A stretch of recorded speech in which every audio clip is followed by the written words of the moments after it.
I'm Dr. Sarah Mitchell, creator of the Helping Babies Sleep Method, the art and science of teaching your little one to sleep, because it absolutely is both. I'm a chiropractor by training, but really found my passion empowering parents to teach their little ones to sleep and parent confidently day and night. I also teach postpartum doulas, the Helping Babies Sleep Method, to help them help their clients.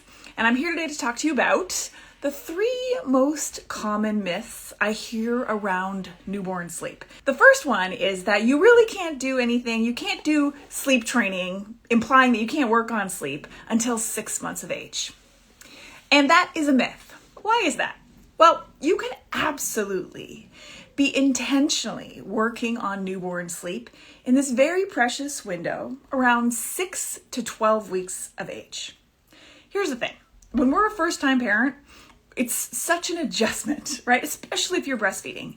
That first month is really about feeding, about learning how to breastfeed, about learning how to be a new parent, about waking up many, many times in the night. That is all very valid and true. But then, once your feeding is established, whether that be formula or breastfeeding, you can absolutely be intentionally working on what I call in the book, very gentle newborn sleep shaping between that 6 and 12 week period. Sometimes even earlier if feeding is going really well for you. My story is that I'm a chiropractor by training. I thought this would be easy being a new parent. Well, you can all chuckle along with me now because we know, right? Nothing can really prepare you for that first child and what that entails. In addition, I had a really difficult birth. He was actually sunny side up and I was undiagnosed gestational diabetes, which meant that I actually peed on the stick all those times and it was always negative. And now I realized that I was consuming so much water, I was diluting my urine so much that it just never tested positive. But when he came out, he had the typical fat distribution and his blood glucose was high. So yes, I was undiagnosed gestational diabetes. So it was a very rough beginning to this entry, coupled by my overconfidence. And eventually with my son, I did have to do quote unquote sleep training, which I never ever wanted to do. Because I was a chiropractor by training, I wanted to follow his lead. I wanted to be kind of granola or crunchy. That was the term that I liked to use at the time, and be very baby-led. But it just wasn't working out for us because he was 10 pounds, 4 ounces when he was born, and I woke up every 2 hours to nurse him back to sleep for months, and I was extremely exhausted. And now looking back, I really realized that I had postpartum anxiety that was undiagnosed back. I decided I had to do some sleep training with him after 4 months, did that. My second one came along, and I was like, I am not going down that abyss of a black hole of sleep again. And so I started working on sleep very intentionally with her, basically by 3 weeks, but we're going to say 6 weeks for all intents and purposes. Once breastfeeding for her was well established, I was just working on things very intentionally. So then, why do people say that you can't work on sleep until 4 months or 5 months or 6 months? 6 months, here's where I think that came from. Historically, years ago, there was a much smaller, before social media, it wasn't very easy to disseminate information, to share stories. And there was very little research on these things. In Dr. Jody Mandel's, the pediatric sleep manual, the clinical guide, she talks about how our circadian really matures at 6 months of age. So at 6 months, does sleep get easier for most parents? Yes, it does in general, because your circadian rhythm is much more regulated at that time. In newborn sleep, it's highly irregular, right? The research will show that children will sleep in 3 to 4 hour chunks around the clock, whenever that can be. But that doesn't mean that you can't be influencing it. In fact, we have a study that shows as early as 1 month of age that exposing children to light and dark can help their circadian rhythm mature. What else is going on here? Well, then there'll be people that say you can't do sleep training until 4 or 5 months. Well, that actually is true. But here's the thing, here's the problem with all of this industry is the terminology that we're using to describe things. First of all, whenever you hear something about babies, I want you to be a critical thinker. And the first thing I want you to ask is, well, what age are we talking? Because there is a very, very big difference between a 6-week-old and a 12-week-old. Right? Your 12-week-old is almost at the point of starting to learn object permanence, the fact that you exist and they can't see you. They're going to hit that 4 months sleep regression soon. That happens around 3.5 months. That's related to the idea that they know that you exist even when they can't see you. And lots of kids that I've worked with who were sleeping so well, 6 to 8 hour stretches, are now waking up more. Was that preventable? I won't say it's preventable, but you can absolutely be minimizing that if you're intentionally working on how your little one falls asleep earlier on. And this is what I teach postpartum doulas in the Helping Babies Sleep Certificate and parents in my newborn class is how do you work on habits intentionally? Because here's the thing. The drive to sleep is biological, yes, but the way we sleep is a learned habit. And inadvertently, what I did with my first is I imprinted on him what sleep looked like between 6 and 12 weeks, and it was falling asleep with a boob in his mouth. Is there anything wrong with that? No, there's nothing wrong with it. There's so many different ways to raise your children. It's just, who are you? What are your goals for your parenting goals for your family? That's the thing. It's very individual. So with my second, I was like, I can't do that again. I can't be the only person to be able to put this child to sleep. And so I'm going to disassociate feeding, sleeping while maintaining my milk supply, having night feeds, and work on sleep intentionally. And we minimize the impact of the 4-month sleep regression by doing that. Here's the other thing. Sleep training should be called sleep reteaching, because what we just talked about, you imprint what sleep looks like. And in that case, yeah, we're going to wait till 4 or 5 months to ask this child to be an independent sleeper, because we're waiting for their moral reflex to diminish. We're waiting for them to get good hand control. And we're waiting for them to hit the 4-month sleep regression if they've been having assistance, a lot of assistance falling asleep, because you wouldn't want to start changing habits when you're about to hit that bumpy road.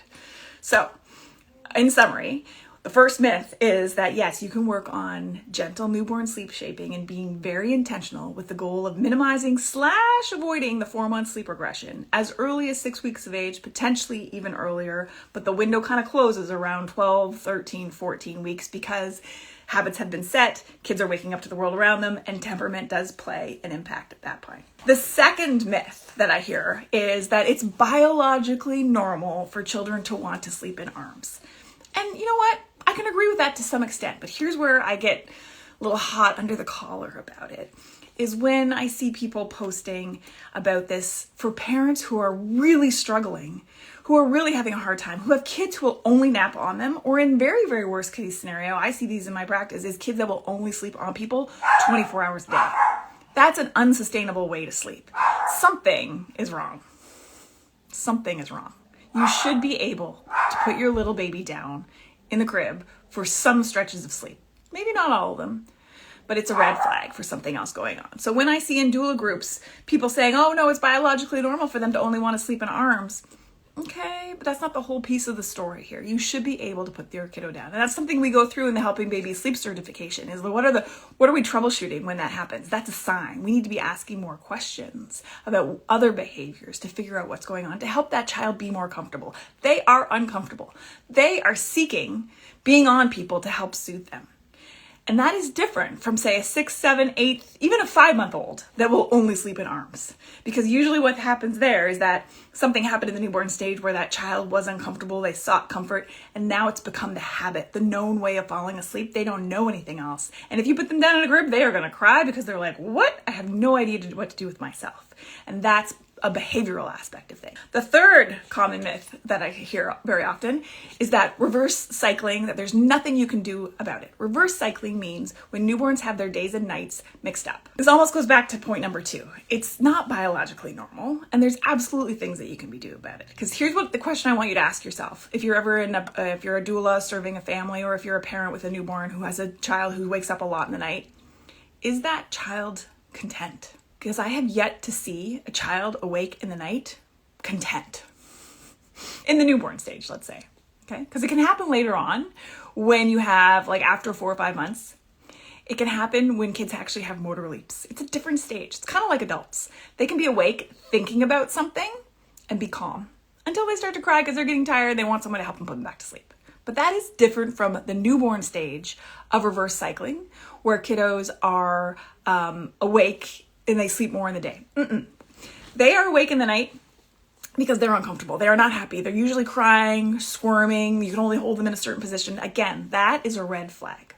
What is the discomfort that's causing that child to seek the comfort of being on someone? Melatonin is the main hormone that helps regulate some of our sleep cycles. And in breastfed babies, they're getting that through breast milk. So there's some studies to show that in the newborn stage, that 1 month period, the breastfed kids might sleep a little bit better. But there's not a lot of evidence and it's not strong. So what can you do? What can you do? You want to be thinking about what can be causing discomfort for that child. And you want to be working on daytime. Daytime and night times are so tied together. Think about yourself. Sleep really is holistic. It's about 24 hours of your day. If I have too much coffee in the day, I might not sleep very well that night. If I go swimming or go for a run that day, I'm definitely going to have high sleep pressure and sleep really great at night.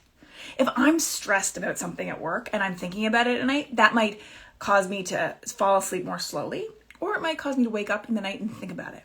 The same is true for our little people. We just don't think about it that way, okay? So when we have reverse cycling, when we have a child who's awake in the night, kind of grumpy, seeking to sleep on someone, and then they sleep a lot in the daytime, they're sleeping in the daytime because the discomfort's gone and they're trying to recoup that loss. To recap those three things, we've got you can't work on sleep until 6 months or 4 months of age, which we know is not true because you can absolutely be intentionally, gently, no crying, working on sleep in the newborn stage between 6 and 12 weeks, and sometimes even earlier if your milk supply, if your breastfeeding is going well, or if your feeding is going well. The second myth is that it's biologically normal to want to sleep on someone. And I go, kinda, but you should be able to have your child be put down and sleep in a crib or a bassinet for at least half of your sleep. If you don't, we understand we want to be asking more questions because that child probably seeking comfort of sleeping on someone.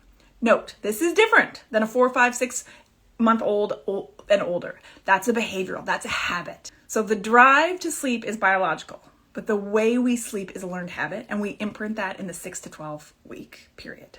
We don't think about it that way.